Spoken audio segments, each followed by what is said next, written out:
et bienvenue sur la chaîne du Centre Tao. Je suis Isabelle Zovzak, coach et thérapeute en médecine traditionnelle chinoise et j'accompagne les femmes qui ont une fille du soleil dans le cœur, c'est-à-dire les femmes qui prennent soin d'elles et de leur santé, mais qui prennent également soin de toute leur famille et de la santé de toute la famille. Nous sommes dans la série sur la diététique énergétique, autrement dit, comment mettre la santé, l'énergie et la longévité dans les assiettes. Aujourd'hui, ce sont les protéines qui passent à la casserole et nous allons voir que penser des régimes hyperprotéinés, c'est quoi les protéines? Est-ce que les végétariens manquent de protéines?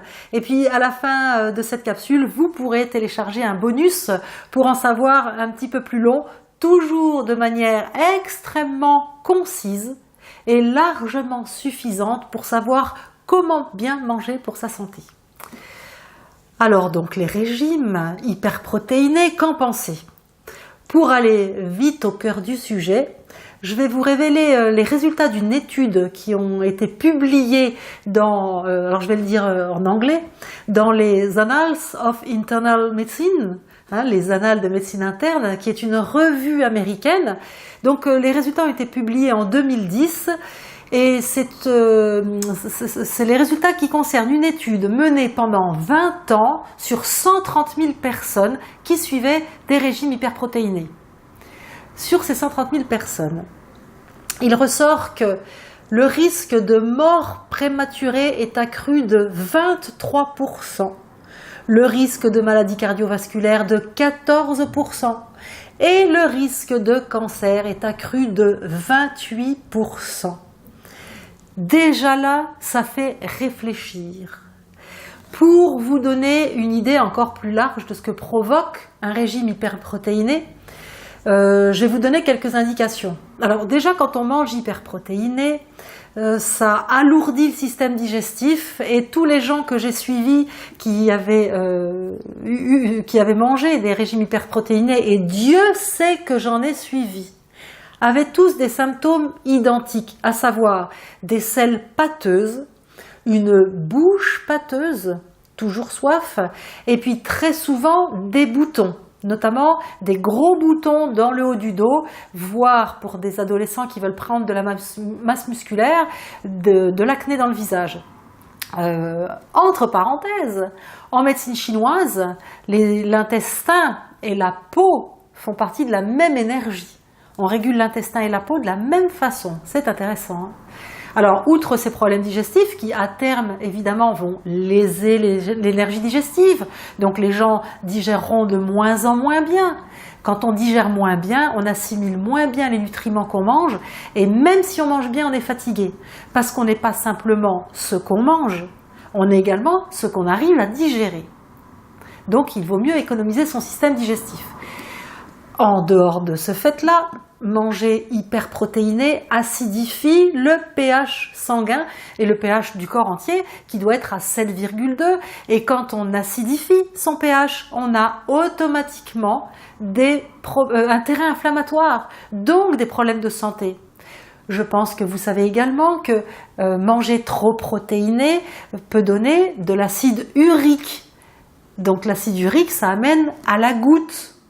Là aussi, je connais des gens qui ont des crises de gouttes et je peux vous témoigner à quel point c'est extrêmement douloureux, bien avant d'être encore un gros risque pour la santé.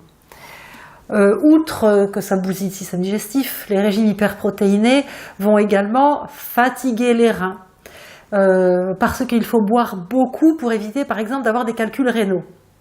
Ça fatigue les reins, ça vide l'organisme de sels minéraux puisqu'on boit énormément pour éviter des problèmes.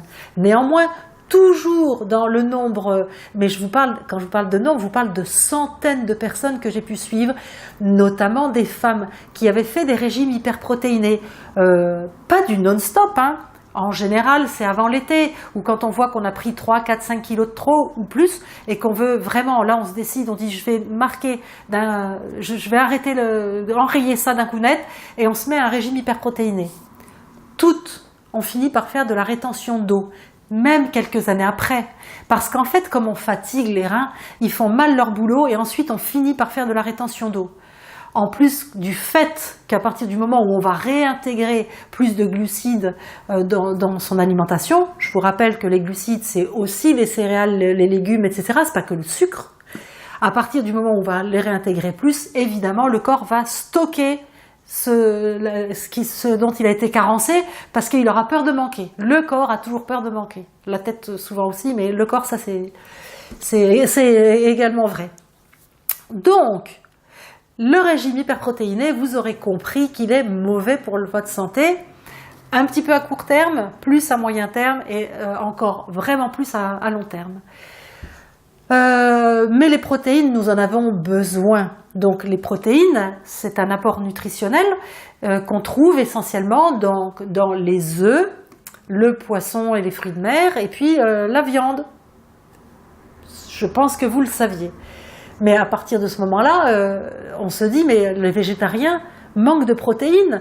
Et s'ils manquaient de protéines, mais ils ne pourraient pas tenir debout. Ils ne pourraient pas faire de sport, ils n'auraient pas de muscles, puisque la protéine, c'est le constituant essentiel du muscle. Donc en fait, comment se fait-il que des végétariens ont des muscles et vivent, comme vous et moi, très souvent, en bien meilleure santé ?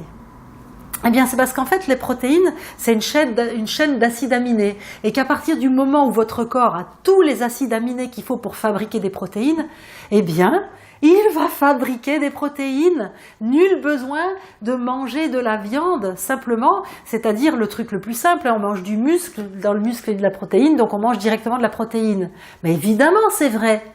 Mais si vous mangez les acides aminés qu'il a besoin pour fabriquer de la protéine, votre corps le fera. Le corps veut vivre. Il se dépatouille pour vivre. Il a besoin de relativement peu de moyens en fait pour vivre. Hein. Après, il va vivre d'une meilleure ou d'une moins bonne qualité, ça c'est sûr. Alors, j'en reviens à nos acides aminés, donc c'est à peu près une vingtaine. Il y a des acides aminés qui sont essentiels, c'est-à-dire qu'ils sont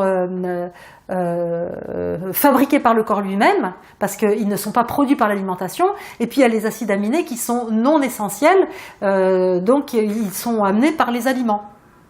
Alors, où en étais-je dans les acides aminés essentiels et non essentiels? Oui, donc... une partie est fabriquée par le corps, une partie est amenée par les aliments.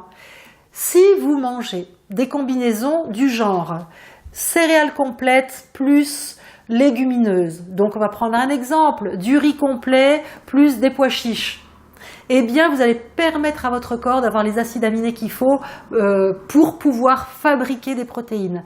Il y a également les oléagineux, donc noix, noisettes, amandes, etc., qui sont des grands apports d'acides aminés qui vont participer à la fabrication des protéines.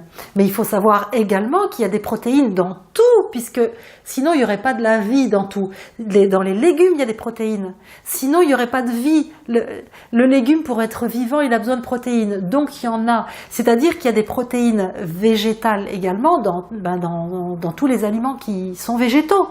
Donc, si vous mangez suffisamment d'aliments complets, bio, qui poussent dans la terre, que vous faites des mélanges intelligents avec des légumineuses, des céréales complètes, des oléagineux, c'est-à-dire tous les aliments nécessaires à une bonne vitalité, eh bien vous aurez les protéines suffisantes pour votre organisme sans avoir besoin de manger des protéines animales.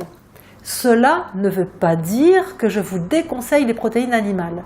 En médecine chinoise, comme dans les régimes crétois ou le régime d'Okinawa, qui sont les régimes les plus connus parce que c'est dans ces pays-là qu'il y a le plus de longévité, tout comme le régime chinois, ils partent des mêmes principes de base, les protéines animales ne sont pas interdites, mais elles sont dites largement suffisantes si on en mange 2 à 3 fois par semaine. Vous pouvez manger des œufs régulièrement, une fois de temps en temps un peu de viande, une fois un peu de temps en temps du poisson ou des fruits de mer. Complétez votre alimentation comme je vous l'expliquais dans les règles de base de la diététique énergétique et vous aurez tous les nutriments nécessaires à une bonne vitalité avec en prime un pH de votre corps qui sera le bon pH, qui ne sera donc pas acide, qui ne sera donc pas un terrain inflammatoire propice à toute inflammation, c'est-à-dire au développement des maladies. Pour en savoir un peu plus, vous cliquez sur le lien.